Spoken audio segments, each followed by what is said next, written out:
Then the third point is making the efficient use of resources. अब controlling function के अंदर हम ये भी एश्योर करेंगे कि हमारे रिसोर्सेज वेस्ट ना हो। सो हर एक्टिविटी यहाँ पे परफॉर्म की जाती है as per the predetermined standards and the norms, यानी कि जो भी हमने स्टैंडर्ड सेट कर रखे हैं, जो भी हमारे रूल्स बने हुए हैं, उसी के अकॉर्डिंग हमारी परफॉर्मेंस चल रही है। तो रिसोर्सेज भी उसी तरीके से इस्तेमाल होते हैं। तो रिसोर्सेज का इफेक्टिव और एफिशिएंट यूज़ होता है, यानी कि टाइमली भी हम लोग काम को कंप्लीट कर लेते हैं और विद मिनिमम कॉस्ट, यानी कि टाइम, मनी, एफर्ट्स तीनों सेव होते हैं अगर आप एक प्लानिंग के अकॉर्डिंग काम कर रहे हो और लास्ट में उस चीज़ को कंट्रोल कर रहे हो। Then improving the employees motivation.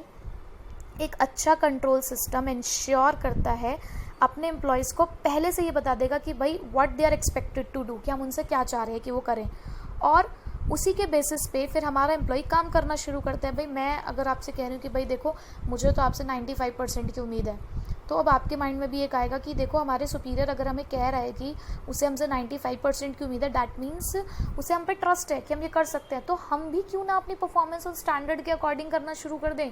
या सपोज चलो आपके पेरेंट्स ने कह दे कि बेटा अगर आपने 80% मार्क्स अचीव कर लिए तो हम आपको आपके पसंद का मोबाइल या आपकी पसंद की बाइक दिलाएंगे।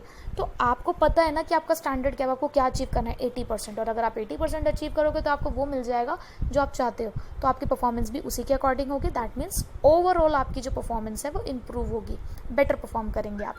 Then facilitating the coordination in action, क्योंकि हर किसी को अपना अपना काम यहाँ पता होता है, हर कोई पहले से डिसाइडेड स्टैंडर्ड के अकॉर्डिंग ही काम कर रहा है, तो सभी एक दूसरे के साथ कोऑर्डिनेट करते हुए चलते हैं। हमने सेल्स डिपार्टमेंट को कह दिया कि इस महीने हमें 100 यूनिट्स बेचनी ही बेचनी है, तो वो कोऑर्डिनेट करेगा अपने अदर डिपार्टमेंट से। वो परचेज डिपार्टमेंट को कहेगा कि टाइम से रॉ मटेरियल खरीद के लेकर आओ, प्रोडक्शन डिपार्टमेंट को कहेगा कि भाई आप टाइम से प्रोड्यूस करो, मार्केटिंग डिपार्टमेंट को कहेगा कि एग्रेसिव एडवर्टाइजमेंट करो इसे बेचने के लिए। तो हर कोई आपस में कोऑर्डिनेटेड वे में वर्क करेगा और इससे ओवरऑल ऑब्जेक्टिव्स, ओवरऑल गोल्स हमारे अकम्प्लिश यानी कि पूरे हो जाएंगे। सो इसीलिए हमारे लिए कोऑर्डिनेशन फंक्शन ज़रूरी है, क्योंकि हमें अपने गोल्स अचीव करने हैं, हमें स्टैंडर्ड्स को भी साथ साथ चेक करना है, एफिशिएंट यूज़ करना है रिसोर्सेज का, एम्प्लॉयज़ को भी मोटिवेट करते हुए चलना है और कोऑर्डिनेशन भी अच्छे से करना है। Right, now the next topic is controlling process. अब बहुत इंपॉर्टेंट है कंट्रोलिंग प्रोसेस, और मैं कहूँगी 80 to 85%, वैसे मैं ये भी करें 90% ही मान के चलो कि चांसेस होते हैं कि कंट्रोलिंग प्रोसेस आती है, चाहे वो केस स्टडी में आए चाहे वो डायरेक्ट क्वेश्चन में आए। तो बहुत इंपॉर्टेंट है क्योंकि एक बहुत छोटा सा चैप्टर है, ये सबसे छोटा चैप्टर है इस बुक का। ऑलरेडी छोटा था और कुछ CBSE ने टॉपिक और भी काट दिया इसका एक और भी छोटा हो चुका है। तो जो लिमिटेड हमारे पास टॉपिक हैं तो उसमें से हमें सभी करने ज़रूरी हैं, क्योंकि सभी चीज़ें इंपॉर्टेंट हो गई हैं हमारे लिए। Now the controlling function, controlling process के अंदर सबसे पहली हमारा जो स्टेप है, सबसे पहला वो है सेटिंग द परफॉर्मेंस स्टैंडर्ड। आप किस चीज़ को कंट्रोल करने जा रहे हो उसी चीज़ का हम यहाँ पे स्टैंडर्ड सेट करना, एक्चुअल परफॉर्मेंस को मेजर करना, कंपेयर करना एक्चुअल परफॉर्मेंस को स्टैंडर्ड परफॉर्मेंस के साथ, डेविएशंस फाइंड आउट करना, डिफरेंसेस फाइंड आउट करना, और उन्हीं डिफरेंसेस को आगे करेक्ट करने के लिए एक्शंस लेना। तो इस प्रोसेस को हम स्टार्ट करते हैं।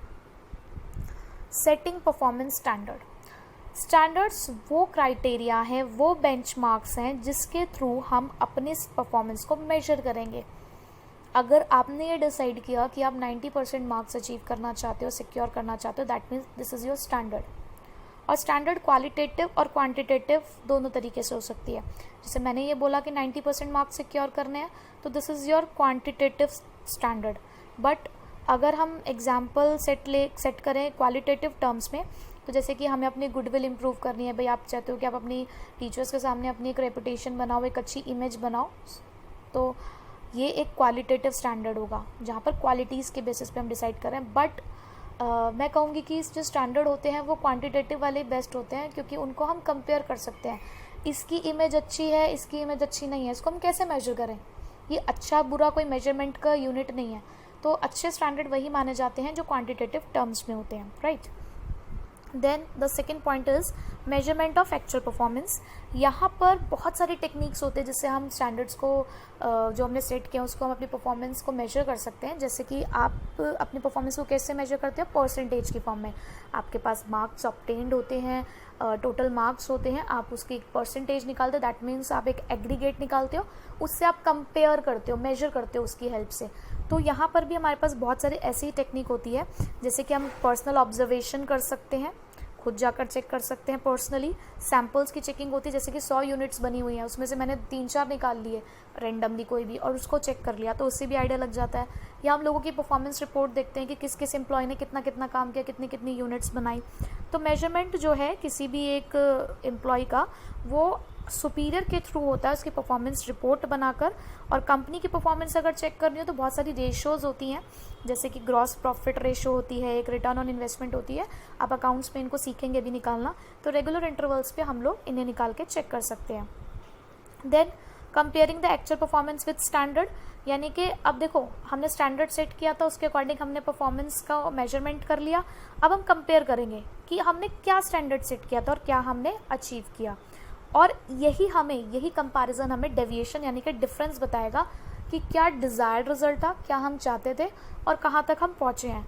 और कंपैरिजन देखो क्वांटिटेटिव टर्म्स में ही ईजिली हो सकता है कि 90% का टारगेट था, 85 आए, 86 आए या 92 आए, 93 आए, तो कंपैरिजन पॉसिबल है।